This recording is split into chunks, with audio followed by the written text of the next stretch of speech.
All right. This is a mysterious case. We're going to take you all the way out to Mount Rainier area, and we're going to welcome to the show. I'm excited to speak with.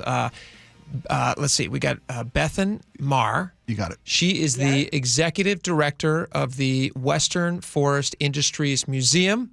Bethan, welcome to the show. Thank you. Thanks for having me. Appreciate you guys paying attention to this whole thing. Yes, absolutely. So there was a bridge out there. There was a railroad bridge, a trestle, people call it, that recently was transferred over to your organization. Is that right? Yes. But then something happened to that bridge shortly after it was transferred to you guys. Can you tell us a little bit about that and what the mystery is? Yeah, absolutely. So we're a nonprofit, steam train railroad. We run excursions sort of down and around Mount Rainier. We've been working on, exercising our purchase agreement with the city of Tacoma to purchase the railroad for years now. And, have finally closed in on that process on April 30th. Well, congratulations, first off. Yeah, congratulations. That's wonderful news. Congratulations. Can't wait to come down and ride. Congratulations and condolences. Yeah. Thank you. It's congratulations and condolences is what it is. The paperwork for the sale was delivered to her attorney's office. And then sometime within that time frame, a few hours later, the largest wooden trestle on our line went up in flames. Just burnt down. Yeah, look, we got pictures on right now. If you guys are on YouTube, you're watching live on the show or on the app or anything. Heartbreaking pictures. What happened? Do they think it was arson? Do they think it was? They say it was. The idea is it's human caused, right? Human caused is the official line, and of course, it's still under investigation. What I can say is that this is an incredibly remote site. Access, this isn't something that you stumble on accident. Access is really, really, really tricky to get to. I don't believe that this was someone going for a walk with their dog and, a cigarette, but, I think that this is something that had to have been more intentional. What would be the motivation for something like this? I don't know if you know this about us, but Spike and I solve a lot of crimes. So I'm looking at this from an investigative standpoint. Why would somebody want to burn this bridge down? Because you guys are... I'm excited to have you guys on the case then. We're happy to be on the case because you guys, I imagine, you just want to conserve the bridge for future generations. You probably want to, make it usable. There was a plan to rehabilitate the bridge. And so... Sure. So why would somebody burn it down? Yeah, our nonprofit took over operation of the railroad about 2 years ago. And in that time, we've grown fairly aggressively. We've doubled our operational trackage. We've seen about 80,000 visitors a year, and we've been very vocal about our plans for expansion. Most of the folks in the area are excited about that because not only does it open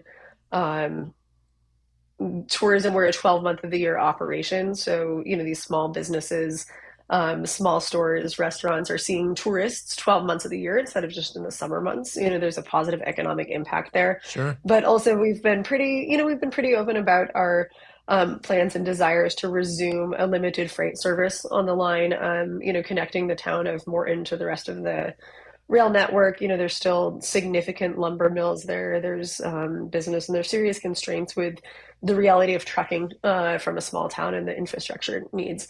So, not everyone likes change. Not everyone likes expansion and development.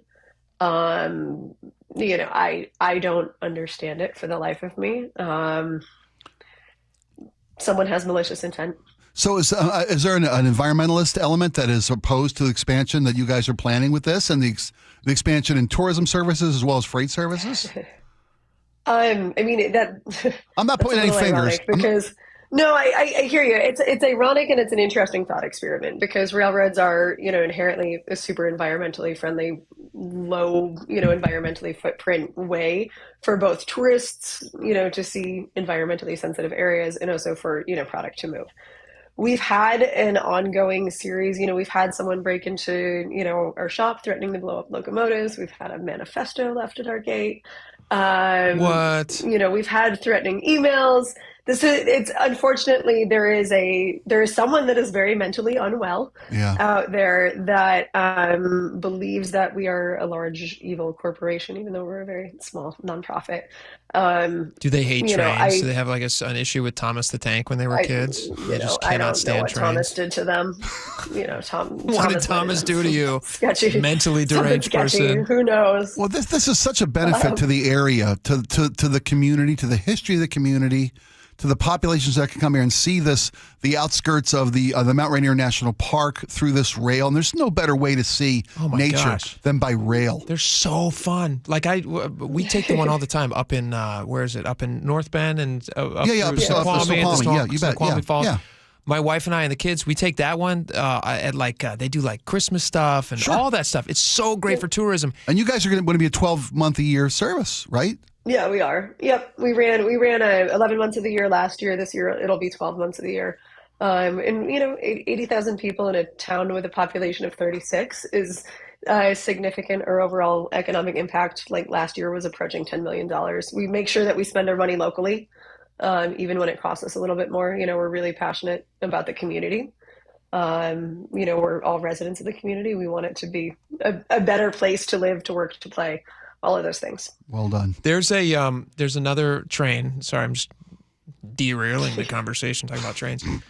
But the Great Northern and Cascade Railway. Have you ever been up there in Skykomish? They have like a tiny little train that you can ride. Kids go nuts for it. It's fantastic. Of course. Kids love trains. Yeah. So I don't understand. There's a whole subculture of people that love trains. It's a world. Who doesn't love trains? This one idiot. Oh, excuse me. I don't mean to be pejorative. This guy who's seriously mentally something's going wrong. That someone burned down a trestle. Assume it's a guy. It could be a crazy lady. Right, could be. I don't want to be a misogynist. Could be a crazy lady. Do you know when was this letter dropped off? Because now my detective hat is on. How long ago did you guys receive this? You know what? I don't know. The intruder threatening to blow up the locomotive was, I think, December 22nd. The manifesto was sometime after that. Emails have been since then. Did you hand over the manifesto to local police or to? The Lewis County Sheriff is investigating. And we've obviously alerted the FBI's Rail Division, Homeland Security. There's a little bit of jurisdictional sort of red tape between who handles this, and of course I think the Lewis County Sheriff's resources are limited. Oh, look at these pictures! Really are heartbreaking. We're watching a video right now of the trestle burning. Yeah. And how old was this? It's a beautiful trestle, by the way, or at least it was built. Yeah, it was built between 1909 and 1921. It took them that long to finish, but it was actually completely rebuilt about 20 years ago. So it was in near mint condition. We had it inspected. There was nothing that needed to be done to it to start resuming train service over it. We were planning on operating over that bridge next year. Let me ask you a question. As we're slowly expanding our route. Yeah. You guys take ownership of this thing. What you said was it April 29th? Is that the date you said, or April 30th? Late April. Okay. How do you find out that the trestle's on fire? Did somebody call you? And what did that look like? Like what was that moment like for you? I took my mechanics out to dinner in Morton. So we were at the Mexican restaurant, and like the community Facebook pages, there was someone had reported that there was a fire, and we were looking at the video, and it was black smoke. And this is an area where there's no population, there's nothing there. Mm-hmm. The only structure there was the bridge. And we were sort of like, no, there's no way. But a forest fire is white smoke. Right. The black smoke told you it was, black smoke told you it was your bridge. The structure.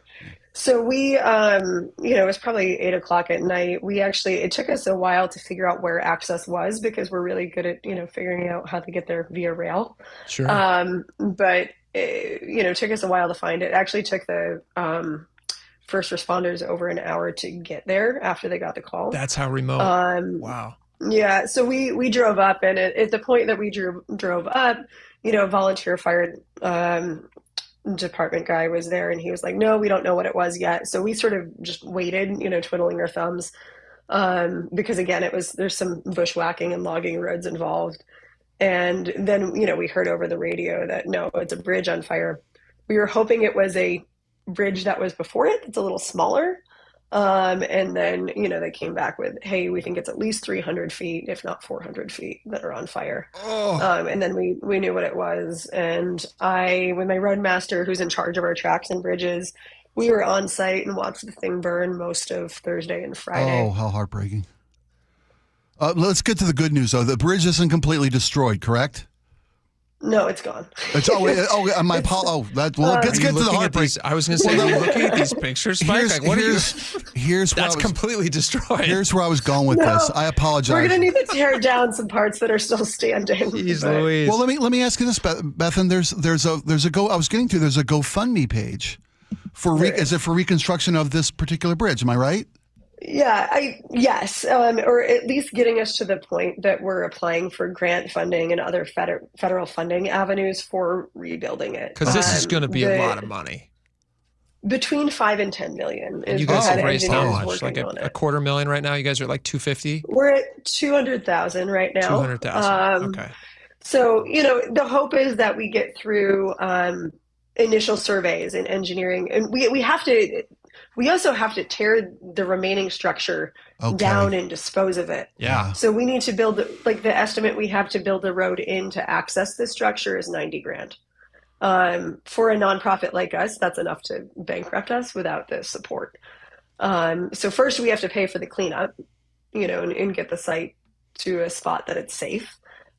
Before we can start doing the surveying, the geotech, and all of the work to build a replacement structure. That is devastating. When I saw the 250,000 goal of this GoFundMe, I assumed the bridge was damaged but not destroyed. I had no idea it was this catastrophic. I wouldn't ever really show if it's just 250 that they need. This is a huge deal. Yeah. Well, no, it's a huge deal. We're hoping that we can clean the site up and get to the next steps so that this is a shovel-ready project. Mm-hmm. Without, endangering the sustainability and livelihood of the rest of the organization. And this is going to be the lifeblood of your tiny little town, right? This is going to be what brings industry back for you guys, tourism, which is for these tiny towns, especially next to a railroad. Yeah. That's like a dream scenario to have a railroad that you can take into one of these places. Absolutely. So sad. And it's all tourists, right? It's all people who want to spend money and have a day out. Yes. Yeah, as the local business owners have said that, they really like it because, people come and it's, they all park in one spot, but it's not congestion everywhere. It's sort of like tourists come in, they just drop money, on ice cream on lunch, and then they go home. Yeah. It's a using historic infrastructure in an incredibly sustainable way to boost the economy and in an environmentally sort of friendly way too. You know what? I bet you. I'm just FBI profiling this, which I've never been, but I've seen movies about it. You're thinking about somebody who's out there in the woods, somebody who's like K Bono, right? Okay. Who's benefiting. Okay. He's not a shop owner because he wants to see it. Sure, he wants to see a train come through. He's not somebody who's trying to sell something. He wants to see a thing come through. If you're selling something, all those tourist dollars, fat pockets, they just want ice cream and lunch. This is somebody who doesn't want to see the town succeed in any way. I bet you there's something left on that note that she can't tell us. Okay. Right? Is there something in the manifesto? Well, I haven't. Is the manifesto have a name? We didn't. We didn't open it. It was in a sealed bag. We weren't going to open it and contaminate evidence. That's smart. Wow. That's smart. I have a friend in the FBI. I'm going to contact him and try to get that letter. Open a few doors for her. Well, we have a large audience, and our audience knows things, and if we use the wisdom of the crowd, oftentimes we've solved a bunch of cases. I don't think that our guest is aware of this, but we actually have solved the case of a missing mini donkey, which we're pretty proud of. We also solved the case of two donkeys. 2 missing mini donkeys. Right, we found the Liberty Bell that went missing. I don't know if you knew about that, Bethan. And when we say we, our audience knows things and, blows whistles on people. What's the other one we just solved? East African crown crane. Crown crane was back in its enclosure. Don't be discouraged. A lot of these sound animal related, but I'm pretty sure that we could also solve this bridge thing. I doubt that the person. Donkeys. Yeah, the donkeys. I was going to say a donkey is a synonym for what I would probably call this guy. Whoever. Yeah. Well done. Touche. All right. Well, Bethan Maher, we really are pulling for you guys. We hope that you're able to get this bridge built again. It would be really cool if you guys are able to accomplish that, and let us know how we can help. Yeah, appreciate you guys. Looking forward to the results of your investigation. We will. Thanks so much for sharing the story with us. That is Bethan Maher. She is the executive director of the Western Forest Industries Museum. No, the Mount Rainier Scenic Railroad, right? Same. Same? Okay, Cool. Same. And the GoFundMe, just type in Mount Rainier Scenic Railroad into the GoFundMe, and you can find it, the fundraising effort right here, and help a little bit. Every little bit helps. Donate some money. You bet. And then we also want to get the manifesto. Laura, can you call my guy at the get the FBI? manifesto? Can you call my guy at the FBI? We'll work on it, yeah. Okay. Thanks, Bethan. Thank you, Bethan. We appreciate your care, time. That's a sad story. I That got to bums me tell you, out. I saw that fundraising goal and figured it was just a repair job. I didn't realize it was a complete. I mean, it makes sense teardown, for yeah. safety's sake. You Complete can't rebuild a bridge It's a that's massive got burned. bridge. I mean, you It's can't a build a mass. bridge for 300 foot in the air $250,000. of wooden trestle. I mean, a beautiful historic 100-year-old wooden trestle rail bridge. I wonder if the person's listening right now. You think they listen to the show? I would feel bad if they did. I would too. I would think that we would inspire people to be better. Yeah. Than somebody like this. And, who knows what the motivation is. It can't be environmental. Like Bethan said, this is a very low environmental impact benefit to this little town, to the logging tourism still takes place. This is somebody who doesn't want to see any type of growth for that place. This is a very quiet individual who lives alone. I'm thinking of a cabin in the woods, right? This is a cabin dweller in the woods. This is a McVeigh type. Probably written on a typewriter, not a computer processor, right? It wasn't printed at a printer. Yeah. Probably written in by type. This could be somebody who maybe has a pet, travels around with a pet. I don't know. I was just seeing that in my head. Okay. Do you think this is somebody who's married?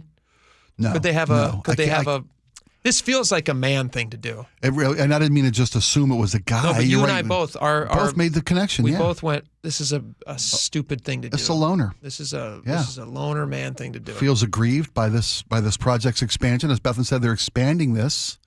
They want to double the size of their tourist business. They want to be 12 months a year. They want to bring in some freight work on this very, very established rail line. The odds that this happens the day that they officially get the paperwork that goes through. It's their business now. The odds that was just a random fire. That seems too big of a coincidence to be just My detective thus. hat is... I trust your instincts, buddy. My detective hat is dinging, which is what all hats do. They ding. Something's wrong.